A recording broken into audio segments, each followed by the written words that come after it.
और हैरान कुन बात है, अंसार मदीना सारे के सारे शियाने अली थे। इवन जब हजरत अबू बकर की बैत हुई है ना, तो इन्होंने भी बैत नहीं की थी हजरत अबू बकर की। क्यों? वो साथ थे हजरत अली के, वो चाहते थे हजरत अली खलीफा बने। जब हजरत अली ने बैत की तो जो लोग बच गए थे उन्होंने भी बैत कर ली। हालांकि सही बुखारी हदीस नंबर 6830 में वाज़े तौर पर लिखा हुआ है, सैयदना उमर रज़ी अल्लाह तआला अन्हु फरमाते हैं, सकीफ़ा बनी साइदा के मौके पर मैंने हज़रत अबू बकर सिद्दीक़ रज़ी अल्लाह तआला अन्हु की बैत की और मुहाजिरीन ने बैत की, फिर अंसार ने बैत की। ये है बुखारी। और मिर्ज़ा कह रहा है कि अंसार ने तब बैत की थी जब सैयदना अली रज़ी अल्लाह तआला अन्हु ने बैत की थी और वो हज़रत अली को खलीफा बनाना चाहते थे। ये बात किस किताब में लिखी हुई है? सही सनद के साथ मिर्ज़ा साबित करे।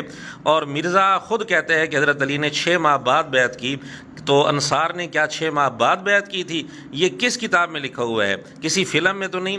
अब बुखारी माने या फिल्म माने? क्या मिर्ज़ा ने टेबल पर बुखारी सिर्फ सजाने के लिए रखी है?